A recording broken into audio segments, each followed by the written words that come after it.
It's 8 in the morning and these streets are teeming with people waiting for their morning commute to work. Not an unusual scene in a township like Perumbavoor in the Ernakulam district of Kerala in South India, known for its plywood factories and manufacturing units. But look closer, and these faces and the languages that they speak set them apart from the native population. These are Kerala's migrant workers.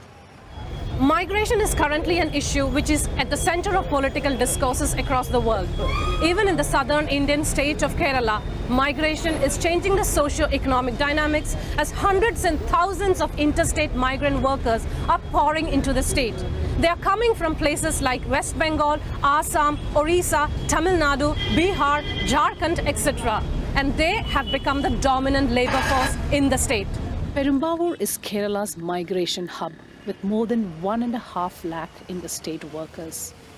But the Hindi-speaking, pan-chewing bhais, as they are called, have become a ubiquitous presence not only in Perumbavoor, but across the state. At the industrial hubs, at construction sites, at restaurants, or even in the verdant hinterlands of this God's own country, they can be seen quietly turning the economic wheel of the state. In a communist stronghold where trade unions have flourished, it is but an irony that Kerala is at the mercy of its migrants. Without them, the state will come to a screeching halt. അല്ല ഇതര സംസ്ഥാന തൊഴിലാളികൾ ഇവിടെ അവരുടെ ഒരു സാധ്യത വളരെ കൂടുതലാണ്.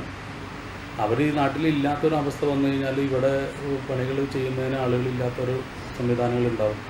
അതായത് ഇപ്പോൾ അവരിവിടെ ചെയ്യുന്ന ജോലികളെന്ന് പറഞ്ഞു കഴിഞ്ഞാൽ മലയാളികൾ ഉപേക്ഷിച്ച ജോലികൾ മാത്രമാണ്. നമ്മുടെ നാട്ടിലുള്ള ആളുകൾ ഉപേക്ഷിച്ച ജോലികൾ മാത്രമാണ് അവർ ചെയ്യുന്നുള്ളൂ.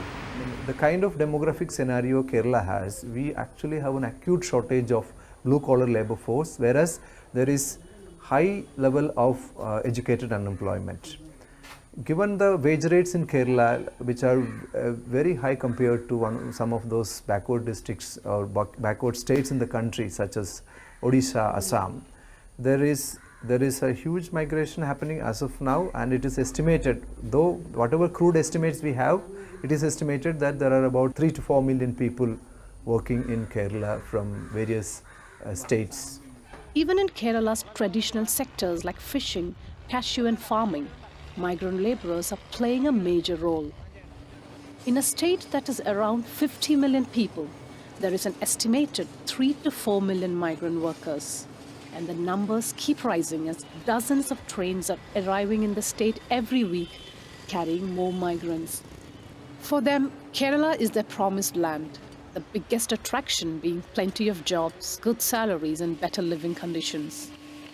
हम लोग गरीब आदमी हैं, काम करने आए हैं, 2 बच्चा हम लोग को घर में छोड़ के आए हैं. ഞാൻ നാട്ടിൽ വന്ന് ഇവിടെ ജോലി ചെയ്യാൻ വേണ്ടി അങ്ങനെ ജോലി ചെയ്ത് കാശുണ്ടാക്കി വീട്ടിലയച്ച് കൊടുക്കുന്നുണ്ട്. അച്ഛൻ അമ്മയൊക്കെ സുഖമായിട്ട് നിൽക്കുന്നുണ്ട്. ഇപ്പോൾ അനിയത്തിമാർ സ്കൂളിൽ പഠിക്കുന്നുണ്ട്. घर पे क्या करेगा, थोड़ा गरीब है, थोड़ा ऐसे काम नहीं है घर में, तो ऐसे क्या काम करना है. सैलरी भी आता है, कम भी आता है, सब कुछ आता है. मेरा गांव छोड़ के इधर आया, मेरे को पैसा नहीं है.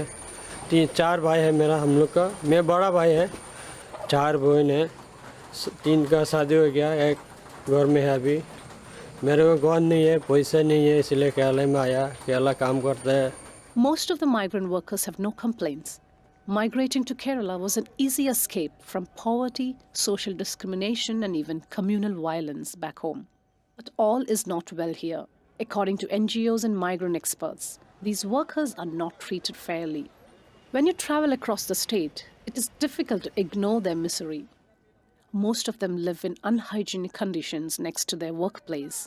Often 10 or even 15 men share a room or a temporary shack. There are hardly any sanitation facilities. Those with families cram into one-room dwellings. Migrants are not even paid on par with the native workers. If a Keralite is paid 600 rupees, a Bengali or a Bihari will earn 450 rupees or even less for the same job. Overworked and underpaid, they are an exploited lot in Kerala. We are at a steel factory in the Kanjikode area of Palakkad district. One of the major problems faced by migrant workers in Kerala is lack of access to healthcare. The government and various non-governmental organizations are trying to address the problem through targeted interventions like this one. According to NGOs and medical staff working with migrant laborers, many of them are vulnerable to sexually transmitted diseases. The Salvation Army, an NGO that conducts monthly medical camps and screening programs at labor camps, says it is a pressing problem. In order to improve the living conditions of migrant workers, the government of Kerala has introduced an Apna Ghar project. This one coming up in the Palakkad district of Kerala is the first such labor accommodation in Kerala. And this 4-story building, when completed, can accommodate more than 700 workers. There are 4 floors and each floor has 8 rooms and each room is meant for 12 workers. There are separate toilet and kitchen facilities. The next plan, the 13th five-year plan of Kerala will also have solutions regarding the labor migration to Kerala. The planning board has constituted a working group particularly on this issue, and experts including people who work at grassroots level are part of this working group.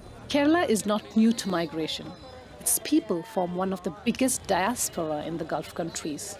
In the UAE alone, there are an estimated 1 million Keralites. There are also huge numbers of Keralites living and working in India's metro cities like Mumbai, Bangalore and Calcutta. But when it comes to accepting migrants from other states, Kerala is going into a tizzy. The local population resents the presence of migrants. They are often viewed with suspicion. നമുക്കിവിടെ വന്നു കഴിഞ്ഞാൽ നമുക്ക് migrant ഭയങ്കര ശല്യമാണ് എന്ന് പറഞ്ഞാൽ നമ്മൾ 650 പോകുമ്പോൾ ഇവർ 300 400 എടുക്കും. നമുക്കിവിടെ പണിയാൻ നിർത്തിയില്ല. ഇപ്പോൾ കുറേ നാളായി ഇപ്പോൾ ഇവർ ഇങ്ങനെ ചെയ്യുന്നു.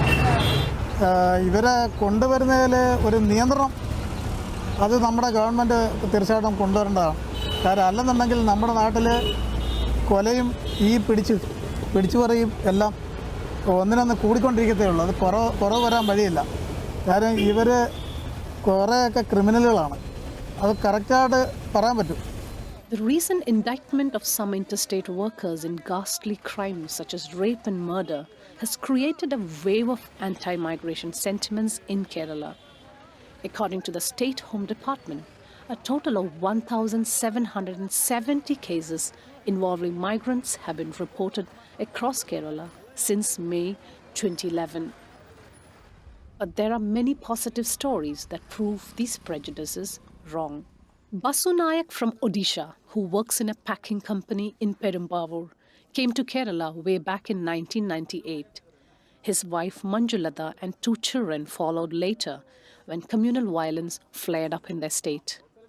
Now both children go to school here and they can speak and write in Malayalam. हम लोग का उधर छोड़ के इधर काम इधर है बोल के आया है, पैसा इधर मिलता बोल के आया है. इतना बच्चा लोग है पढ़ाई करने के लिए, हम लोग उधर पैसा कम ना. എനിക്കിവിടെ നിൽക്കാനാണ് ഇഷ്ടം. എനിക്ക് അവിടെ ആണെങ്കിൽ നല്ല സ്കൂളില്ല, അപ്പോൾ ഇവിടെ ആണെങ്കിൽ നല്ല സ്കൂളാണ്, അപ്പോൾ അവിടെ പോയി വരാൻ. The attitude towards migrants may or may not change in the long run. But it's time Kerala wakes up to the fact that it cannot make noise on migrant rights elsewhere unless it walks the talk at home. Anjana Shankar for Gulf News.